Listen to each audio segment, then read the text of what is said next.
This conversation about building up your blueprint. It's time to take it cause time is wasted. Go grind and chase it, don't lose it. This generation need integration with information to move with. An inclination that is abiding in entertaining improvement. Okay, Blueprint Lation, what is going on? How is everybody doing today? I hope everybody's doing super, super awesome on this afternoon. As you guys know, this is the Respect My Blueprint show where we give you the blueprint on how to do shit around here. All right. And today's guest, man, I hope you guys are super, super excited because I have a lovely young lady. Don't judge her just by her looks. She has a lot of brain power and a lot of gems she's going to drop with us today. She is a global citizen, philosopher, adrenaline seeker.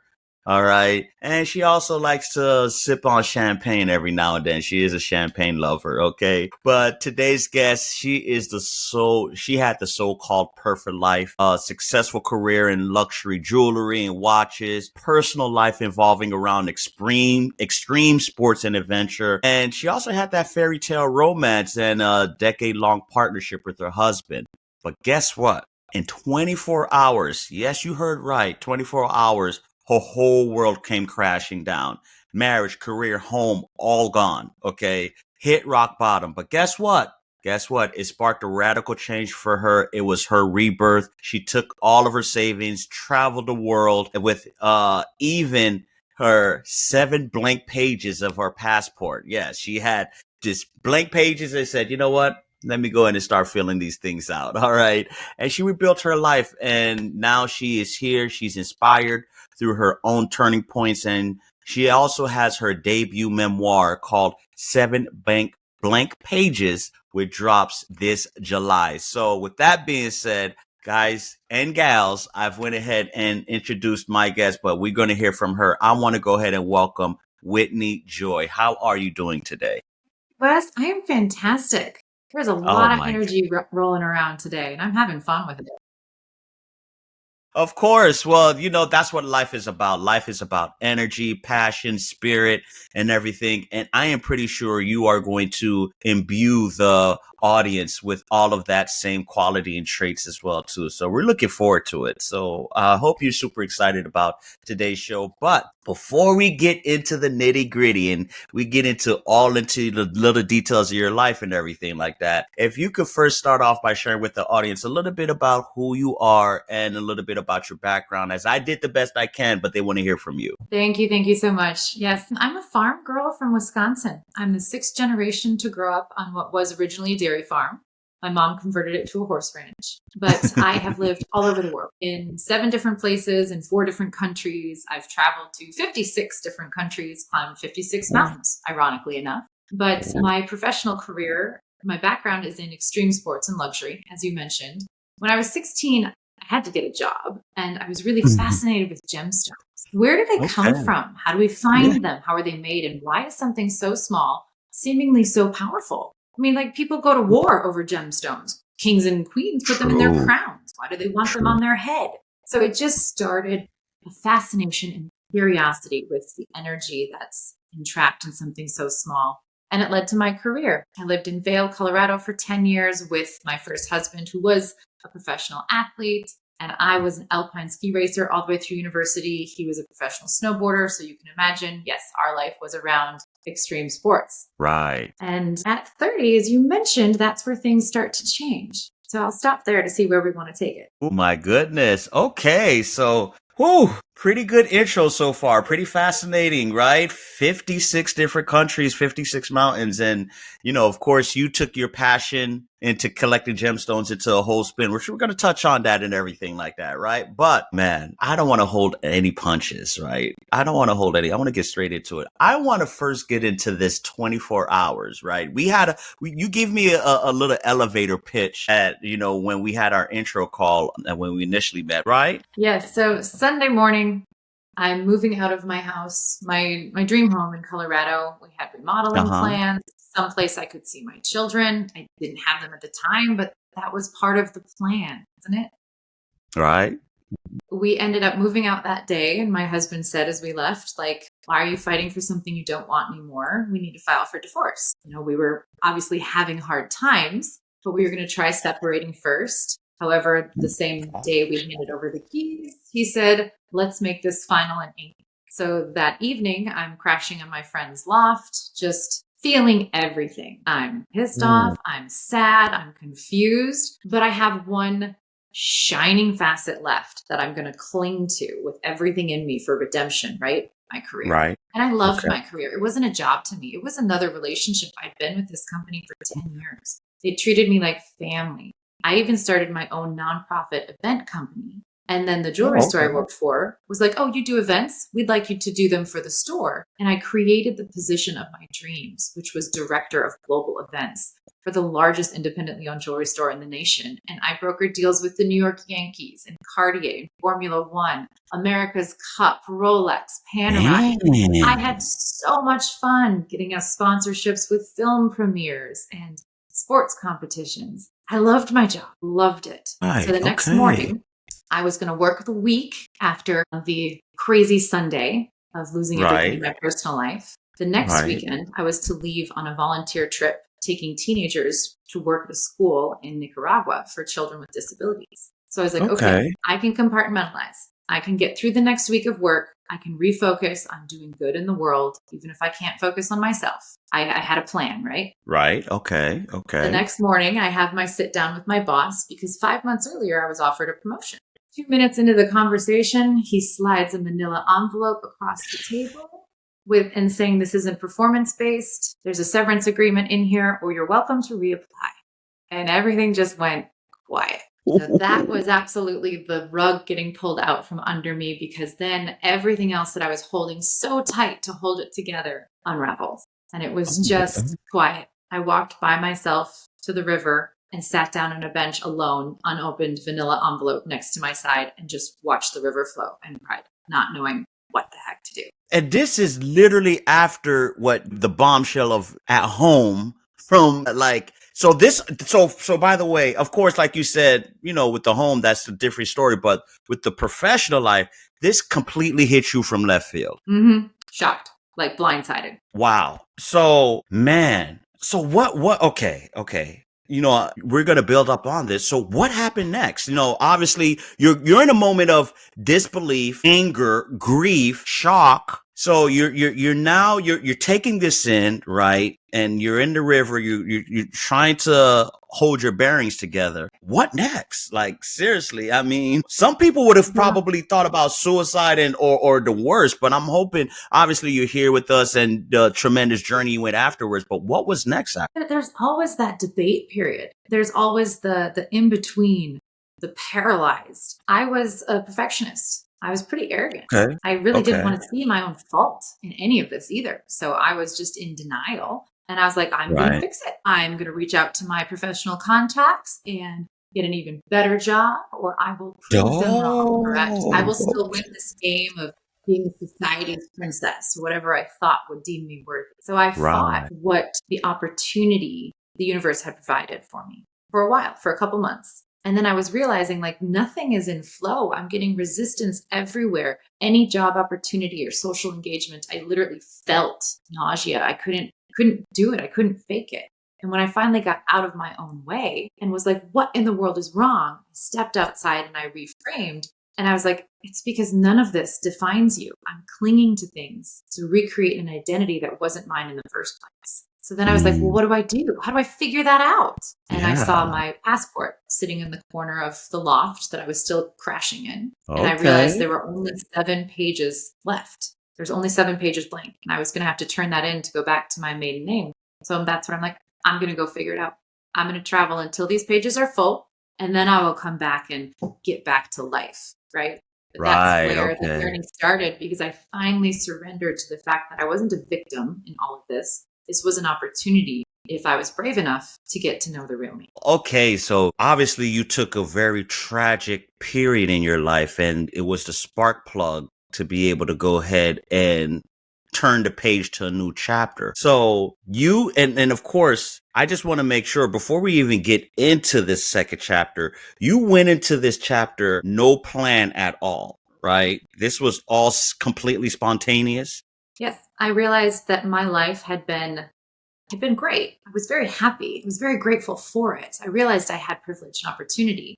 but Right. it was all one-sided. It was all extreme sports. It was all Okay. my job. And I was like, I want to live a spherical life. I want to have other experiences. I want to experience other tastes, quiet things, being lazy, or going to music and opera. So I really wanted Okay. to get lost to embrace other facets of my personality. And that was my first goal. Obviously, it evolved as I was on the journey to understand more. Okay. So now, before we even get into that chapter, now, extreme sports, marriage, wonderful career, everything going for you. Is there anything about that first chapter that even till this day, you're like, damn, does it still like hit you? Absolutely. I don't use the word regret either because we learn Okay. from situations, but I wish I would have been courageous enough to be vulnerable during that time Oh, so that I could have handled things with more grace. I think if I had more self awareness and was honest about what my energy was really calling for and craving, there wouldn't have been as much debris in the avalanche, so to say. So I didn't have the right. tools at the time. I'm still learning the tools. It's a constant process. Right. But Right. Okay. looking back, I absolutely wish I would have had more. Okay, which that's part of life, right? We're going through experiences, in order for us to build up to become a better person and build our character, we have to go through the trials and tribulations and everything like that, right? So, all right. First of all, now, are you done with extreme sports? Is everything in your first chapter completely done? Because before we move on to the second chapter, I just want to, see, is that a part of your life that's just completely done, including the career aspect? Extreme sports. Oh, I love them. That's Okay. part of who I Okay. am. Okay. I still love to ski really fast. I love to jump out of airplanes. That's part of me. What? But Okay. I realized it's not all of me. And that was what I had to turn down to actually get to know myself. But no, I still love that. I absolutely do. In my Okay. career in jewelry and watches, that part of my life is done. That part is over. And Okay. I've reinvented myself multiple times in a professional setting. And I'm so grateful for the experiences I had in that industry. But that part of my chapter is closed. Okay. All right. So now since we got a clear picture of, the first chapter and we're going to close that chapter for now until we go back, right? So now let's talk about chapter 2. You and these 7 blank pages that sparked the new Whitney, right? So talk to us a little bit about that because that entails you spontaneously traveling the world and obviously this led to reinventing yourself. So talk about that part a little bit there. Well, the only plan that I had was that I was going to go by myself. I was going to completely Okay. disconnect, completely unplug from my programming and my safety zones, which was my Right. family, my friends, social media, anything. Damn. And I was going to make decisions based on affordable airfare and sunshine in the forecast. That was my plan. I had to have something. So I'm like, I got to be able to afford this. I was spending my entire savings. I didn't have a backup plan financially. So I was like, this is an investment in myself. I'm just going to go for it. And so I was just going where the energy took me, as I still am. And the beginning of the journey it was exciting. It was I could fun. imagine. I had never been single. I was with my ex since I was 18 years old and I was 30. So I'd never been on a dating app. So I'm halfway around the world figuring out Tinder in France. It was exciting. I'm like, what is this all about? Yeah, it's like, what is this swipe left and swipe right stuff? Right. Okay. Okay. Exactly. So it really was. And I ended up in France and Switzerland, Italy. I was in Oh, flow, was meeting wonderful people that was learning from and challenging me. I'm having great experiences, those diverse experiences I was looking for. I ended up at the opera. I ended up sitting quietly in cafes. I was nervous at first to be places where I didn't speak the language. But when right. I realized it was actually such a gift because when we understand what's around us, we simultaneously process everything. The conversation at the coffee shop, your coworker in the next cubicle, our mind is processing that. So it's busy. There's a lot of chatter. There's a lot of noise. But when I'm Makes sitting in sense. a cafe in France, it sounds like music to me. I couldn't understand. So I also couldn't judge it or I couldn't be bothered. I couldn't be worried. So I finally got quiet enough to hear my own intuition again. And that's when things started getting interesting. When I was really wanting to test the ideas in books like The Alchemist and Celestine Prophecy of what is energy all about? How are we connected? What is manifestation? These buzzwords. Now, this is back in 2016, but Right. still, I got really curious of what am I capable of as a human? How is this all connected? Interesting. Wow. So you fascinating. So hold on. So, I mean, I'm so jealous, first of all. I'm super, super jealous because to know that you took such a tragic experience to be able to go ahead spontaneously. And we're talking about polar opposite lives here, right? You always being with somebody, having a career, knowing, I guess I'm pretty sure like your life was like pre-planned. Your day would, wake up, go to work and everything like that, to now just solo, alone, not caring about the world, moving on your own drum beat and everything like that. So, I mean, how did you do that? Like how, cause, and the reason why, and I'm trying to build up the context for the remainder of our conversation, most people would not be able to do that seamlessly, right? There's a transitional period where it's just like, okay, I need to like ease into this, but it seems like you was just like boom, boom. So No. how did you do that?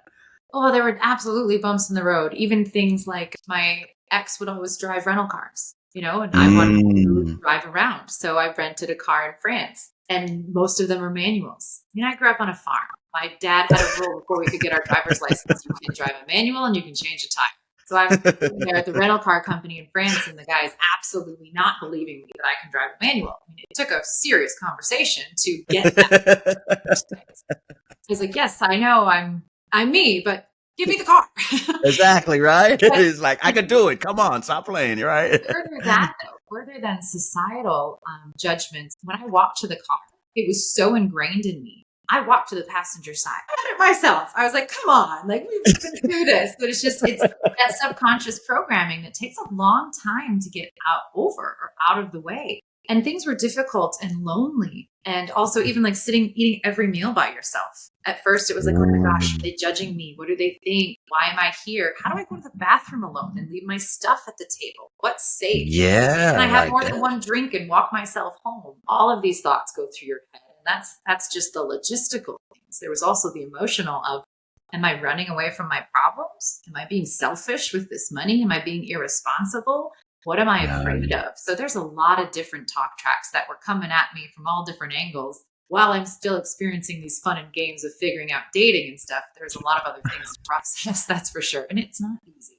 But I think the trick was for me was that I didn't have an option. That was the only authentic thing for me at that time, was to keep going, was to figure it out. I really wanted the challenge. Wow. And of course we're going to talk about chapter 3, you coming back stateside and moving forward and everything like that. But as you're out there, you're going through this emotional roller coaster because obviously you're healing, but you're living your best life at the same sense and everything. Was it during that time, did you figure that this is my rebirth, this is me reinventing myself? Was that time period, the light bulb went off for Whitney, like, oh, this is me reinventing myself right now. When I come back, I'm going to come back as a completely different person. That you asked that, because so far what I've mentioned is just the first half of that journey anyway. Right. It's okay.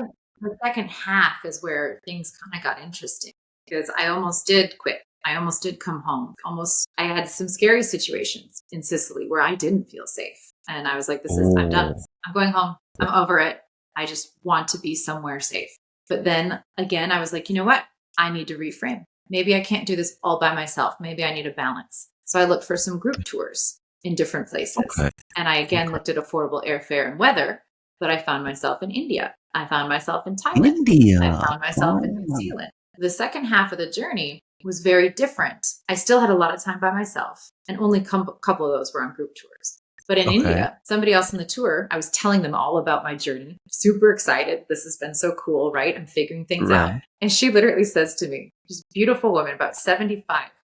Sounds like a interesting cinematic movie, but I wouldn't be in love with the main character.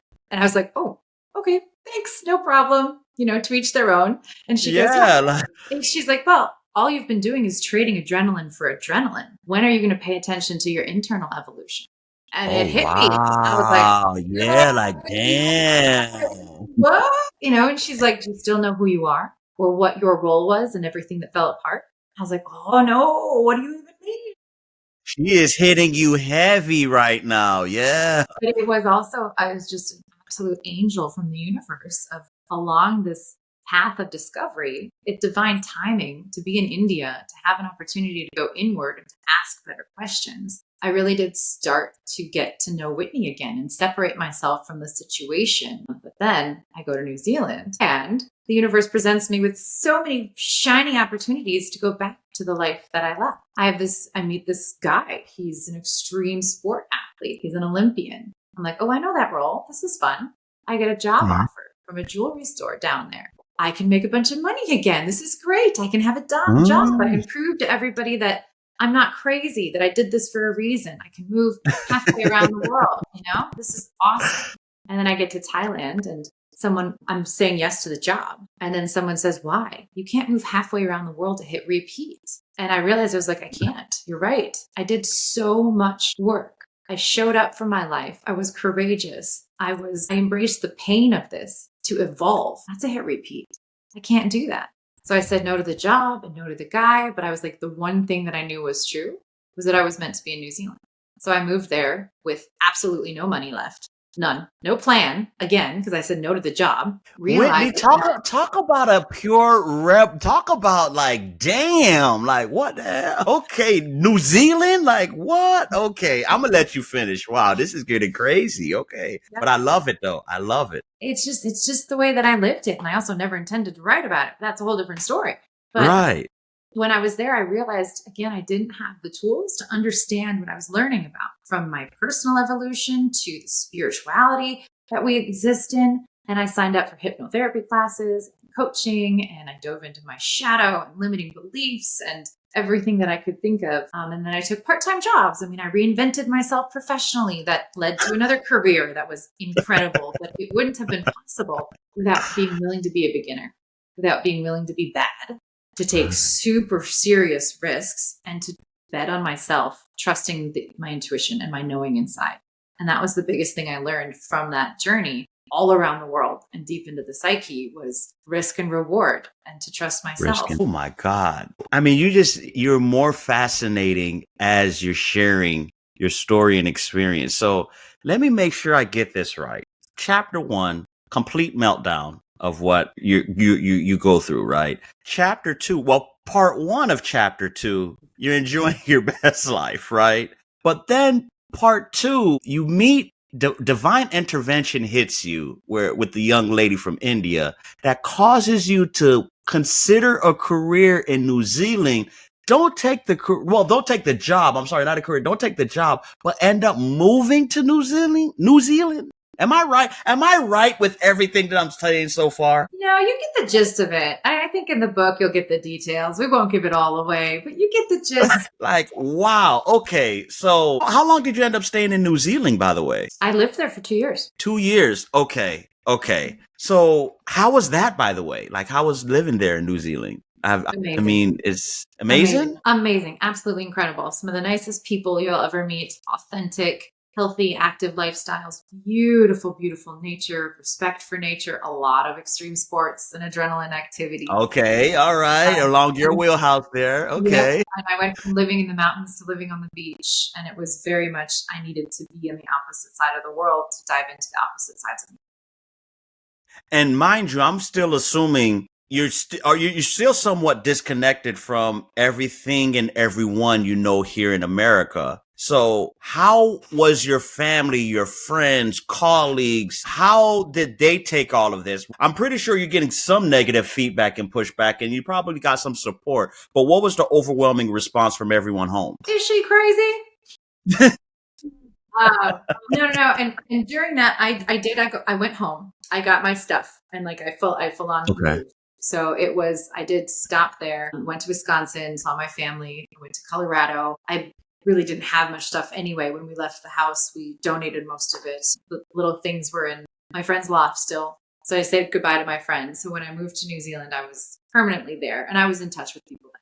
So the book actually ends at that point. So my memoir isn't like a full life. It is just this journey. It is just that journey because that was also 9 years ago.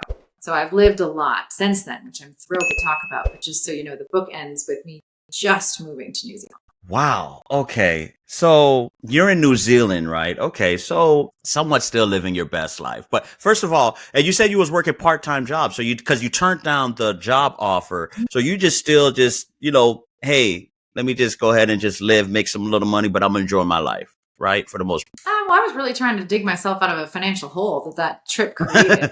So, I mean, I was like, no, girl, you need to work. But because of the visa that I was able to get, I was just young enough, literally days possible, to get there to get a working student visa. So the Okay. time crunch was on this. So that way I was allowed to work in events. And that was my background as well, besides gemology. So I was able to work just part-time doing random events, which grew into like weddings, which by the way, that is not for me.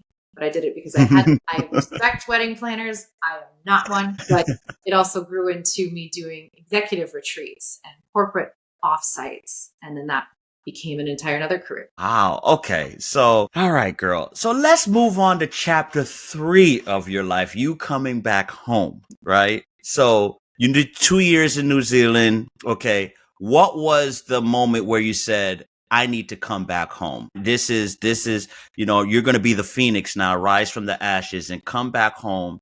And you're going to be the new Whitney. When did that moment hit you? Well, it was inspired by visa options. And I said I didn't want to. Okay. All right. Well, that makes sense, right? I didn't want to give up my American citizenship to get New Zealand citizenship. Oh. And student visas were running out, things like that. So I was like, okay, this has been the chrysalis for what I needed right then. But it was time to go back. And where did I want to have a family or get into a serious relationship? I ended up traveling for a little bit after that. I almost moved to Paris. I did for a summer, but I almost lived there permanently. And then I chose to move to San Francisco. That's where the energy was taking me. I always knew I was going to have twins in my life. I always knew them. They were named Melanie and Jackson. My ex knew this as well. Everybody knew twins. And that inner knowing was so strong. Nobody believed me. But then in San Francisco, I found this amazing apartment and I just couldn't afford it. But I was like, this is where I'm meant to be. It was on Jackson Street. And then I was interviewing for a job.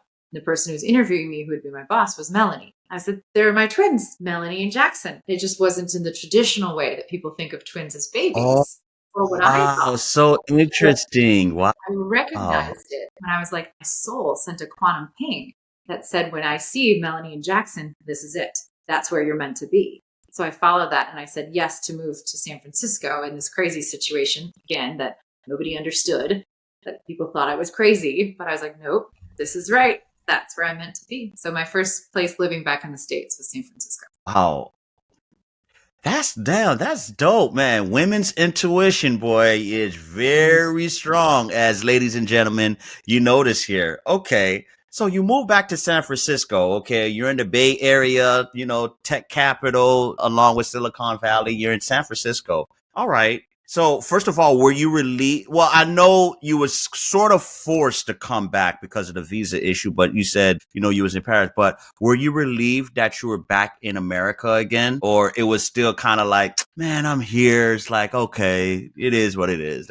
I mean, how was your feelings when you came back? A lot of the feelings of the original identity crisis came back because I was back in an atmosphere of more professional competition, more dating competition to be unique or to be successful, more judgment. Because New Zealand was a little bit like a bubble where I didn't have that coming at me from all sides. So moving back, Right. it reignited some of those limiting beliefs and insecurities. So I had another chance to dive into them to say, oh, what's still here? What's lingering around to deal with? So it was Right. a process to integrate back into being in the US. But I'm very, very Okay. grateful that I did. Because I needed a job, of course. I Right. had done events for long enough that I was able to right size the financial ship, but nothing spectacular. And I was manifesting freedom, financial freedom this time instead of actual freedom, like when I took off and traveled. But I was manifesting freedom. And again, being willing to be a beginner, I was like, okay, well, this is tech place. Let's think about that world. It was a whole different language for me. Clearly not my background. But I was like, Right. let's start at the beginning. Somebody in events, they were like, okay, you can come to a trade show and hand out t-shirts. Cool. I can do that. My friends were like, Sure. crazy. You've been the director of global events. You could run that. I'm like, this is an opening. This is the opportunity. I'm going to show up.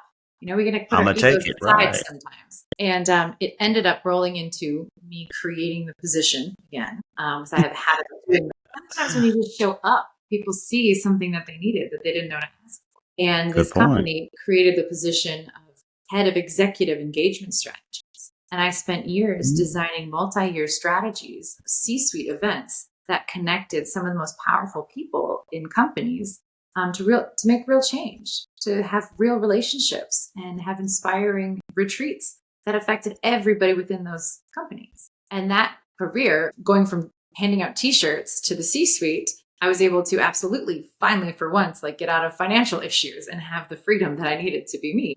You've been moving on your own drumbeat and, listening to your own inner voice and your own inner compass. Absolutely. That's the thing. I feel like we're all sorcerers. We all have so much magic within us and so much capabilities. It's not unique to me. I'm not special. Everybody can do this. I mean, it comes down to the fact if you're conscious, you can connect.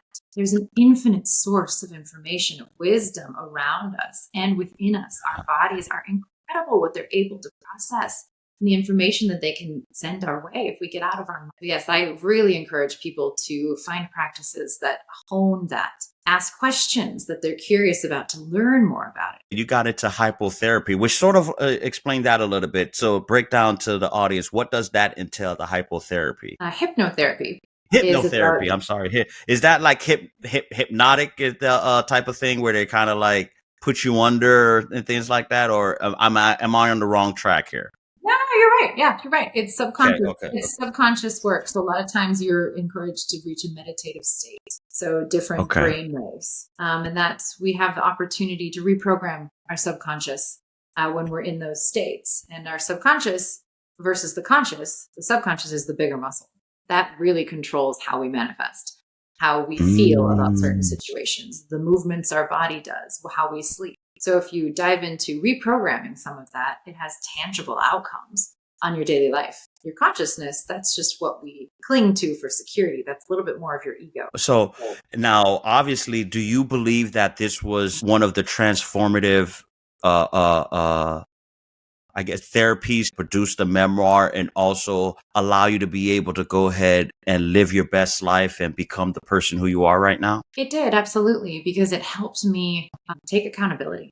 I think people use good intention as a scapegoat for accountability a lot. And I certainly was. Like I mentioned, I was a perfectionist. I was in so denial, I couldn't even see the cracks until a bomb blew off in my face. But looking back through different therapies, I was able to learn how I wasn't a victim. I manifested that. And it's because I didn't know myself. And I had to take accountability for my actions and how it affected other people. And the responsibility was on my shoulders. And that's absolutely changed the way that I interact with energy, the way that I interact with people. Wow. So now let's talk about the memoir, the memoir now. When did it come to you that it's time for you to go ahead and write this memoir? When I was pregnant with my first child. I was honestly just touching my belly and telling the baby stories about a younger version of myself and thinking about, if I'm a mother, I'm going to teach somebody about life. What did I learn about it? What do I know to teach somebody? And I started writing it and I kept writing it and kept writing it. And I dealt with a lot of imposter syndrome and again, responsibility of like, is this selfish of me? It's not producing any money. And my husband was very supportive. I'm grateful for that. But I dealt with a lot of the same patterns that I did living the journey. But it started out as a love letter to my child. And then it grew. And again, just like the journey, I followed the energy. I kept showing up. I faced my fears. I kept learning what I'm capable of doing. And now I'm self-publishing. And the book is actually going to come out. It's going to be released into the wild. And I couldn't be more excited. But it has not been an easy journey. It's been a very humbling one. Hey, that's life in general, right? It's the trials and tribulations, but that's what builds character. That's what allows us to become a better person and grow.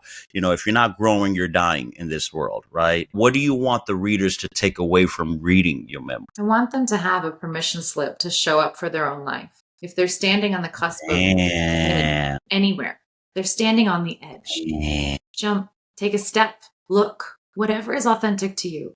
Leaving everything and traveling out around the world is not right for everybody. That's not what I'm telling you to go do. But I am hoping that the story inspires readers to look at their own life and to see what they're on the edge of and to inspire the courage to tiptoe over, look over, jump over, whatever they can, like you said, to keep evolving. show up for their life as them. Wow, that's so fascinating. And the reason why I say that is because especially in the American lifestyle where it's so hard to live like that, right? Because of just society, how it's designed here. Bills, living stuck in a rat race, stuck in a corporate job. You know, most people, they wake up, go to work, come home, have dinner, watch a little TV, go to bed, and repeat that same cycle over and over again. So it's very refreshing, almost like a breath of fresh air to hear, you know, you sharing your experience and giving people, like you said, the permission slip to be able to just live life, live your best life and everything like that. And I believe that's what's missing a lot in the world. And especially this younger generation, Gen Z, you would want to see that more of them, as that's going to allow a safer world, a better world, a more evolving world, and just, you know, a more less divisive world as well, too, in my opinion. Yeah, But absolutely. Well, wow. and it doesn't have to be big things. You know, you can learn about yourself. Like, say you always wear the black t-shirt, wear a red one, see what happens. Say you always Right. drive the same way to work, drive around, take a left instead of a right. It doesn't have to be big change because our subconscious notices change. It doesn't understand big change or small change. So you can change, you can start to rewire yourself and open your mind up to be curious, to have new experiences, meet new people by micro changes. Have a different drink. Maybe you like it, maybe you hate it. Cool, but you tried something new. You So tried it, it doesn't right? have to be massive life change to be like, oh, I'm going to play with this. I'm going to see what happens. It's supposed to be play too. Have fun with it. Wow. Which now, you know, the entire concept of this show, if the audience haven't picked up by now, is, you know, reinventing yourself, right? Because you are the essential example of somebody reinventing themselves, right? So and based on your journey and experience and how you've been able to reinvent yourself. Oh, that's a great question. What did I say? My parents are definitely ones that have opened up Okay. and embraced Okay. That's so many good. different That's good. experiences because of where I've gone. But I'll say my husband, I'm married again. Oh, yeah. Right. You know, Obviously. marrying him has been incredible. And when we met right away when I moved to San Francisco, he literally was a beacon calling me there. We had each other's red flag. You know, we really did. And you know, dating red flags. A lot of us draw a line in the sand. We have our list of things that we want. I didn't have the list anymore. It's like, I know who I am. I know what I'm calling in. I'm into a queen phase. I want a king, but you still have that one little thing, right? And for me, it was, I don't want to be in a relationship with somebody that hasn't been in one before. I've been divorced. Right. I want somebody that understands heartbreak, partnership, commitment. What does it take to be in a committed relationship? And when I met him, he was 42 and had only been single. And I'm like, that's cool, not for me. Yeah. Okay. However, he said, I've been seeing a relationship coach for the past couple of years because I realize I'm not the person I want to be to attract the person I want to be in a relationship with. Give me a chance. I'm aware of my own shortcomings and I want the chance to learn. And I was able to get out of my own way and say, that is really cool. You know, it wasn't just that they needed to be in a relationship. It was that they had to have awareness of a role in one. And so we continued dating. And for him, he wanted somebody to, you know, be in the same financial situation he was. And clearly we know I wasn't at that time. I think I had Right. $1 in Okay. my bank account. And I'm like, I respect that. I do. I had been the breadwinner in my first marriage and always responsible. So I was like, I get that. That's not me. That's not where I'm at. I'm reinventing myself. I'm growing from the beginning. And he said, what I care about is somebody that understands responsibility and the pressure of finances and that can still live this life, not that they actually have the same amount.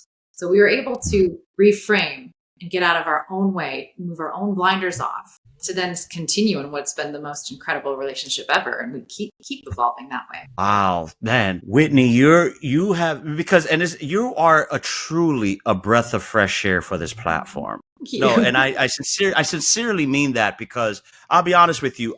We normally have financial planners, bankers, and entrepreneurs. So the conversations for the most part is largely technical, and it goes into like the entrepreneurship, personal finance, but you have just came from left field, like the woman from India that you met, right? And really shared how, wow, it's really good to let your hair down, although I don't have any, right? But it's really good to let your hair down and just live free, right?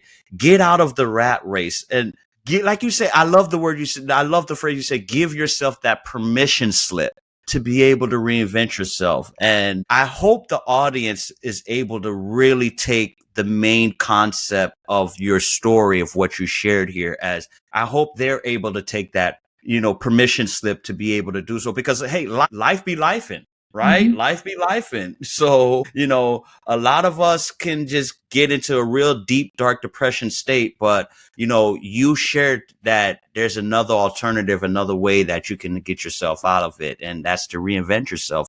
Without me going on a tangent and a rant, I want to ask you one final question before we wrap up. If there's one piece of advice you could share with the audience, and whether it's a general piece of advice to build their blueprint, like the sign says behind me here, in order for them to be able to go ahead and live their best life, become a better version of themselves, or, just to get to that next level, what would that piece of advice be? Don't be afraid to be bad. Don't be afraid. Don't be afraid to be bad. Wow. Mhm. Okay.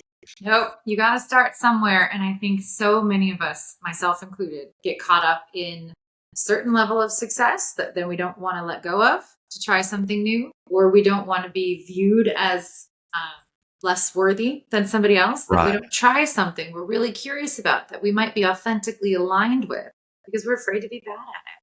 And that definitely held me back before. And it's a practice that I'm hoping to instill in my children, that it's okay to be bad. Be curious. Everybody starts from somewhere. I mean, I wouldn't be here Right. today if I was afraid to write the book. And you embrace change by inviting me on here as a guest. So the Of energy is course. already proceeding itself. My God, bravo. This has been one of the most inspiring conversations I've had with a guest. And I truly believe that the audience feels the same way too. And it's been absolutely phenomenal. I wish nothing but tremendous success for your up and coming book, and you're self-publishing it. So this is you putting all of your energy, compassion behind this project here. I truly believe is going to do wonderful things, and it's going to impact a lot of people. So, before we wrap up, I want you, if you could share with the audience how they can support you, how they can follow you, and how can they connect with you. So therefore, we can go ahead and give you all the love that you deserve. Thank you. Thank you so much for this opportunity. And as you mentioned, the book is called 7 Blank Pages, and it will be released into the wild on July 7th. And for all things Whitney Joy, just go to whitneyjoy.com, sign up for the newsletter, keep up to date with the book launch. Maybe there's an event coming near you. And I would love to hear from you. This is meant to be a two-way conversation. So on social, I'm very active of raising others' voices along with this message. Fantastic. I mean, Whitney, you are an awesome soul. We need more people like you in this world. It's crazy how a small town girl from Wisconsin can travel the world and mix amongst corporate America, live her best life, and now come full circle to be able to go ahead and leave a legacy that can impact others with your book. So again, wonderful, beautiful soul. Glad to have you on the show. And listen, ladies and gentlemen, go out and support. I am telling you, go support Whitney. Give her all the love. Give her all the support she deserves. She's awesome. Follow her on social media. All of the links will be in the show description and the show notes. So please, guys, if you matter of fact, don't just get one copy, get 2-3 copies just in case. All right. I'm telling you guys, I'm advocating for her out there. Okay. But listen, thanks guys for tuning in to the Respect My Blueprint podcast, where we give you the blueprint on how to do shit around here. And as always, we are going to catch you on the flip side. Take care, everyone, and stay safe out there. Blueprint, yeah, blueprint. This conversation about building up your blueprint. It's time to take it, cause time is wasted. Go grind and chase it, don't lose it. This generation need integration with information to move with. An inclination that is abiding in entertaining improvement. Yep, West Paul with Blueprint. His guests are exclusive. Get on and tune in and then learn some new tips about credit, finance, investment. A nice chance to get rich and buy land. Flip it, quick 9 bands. Learn all the skills from West, he did it. Learn how to build successful business. Run up a mill and get the digits. Run up a mill. Look, safe place where guests are speaking. Based off financial freedom. All facts, no cap, believe it. Podcast, you have to see it.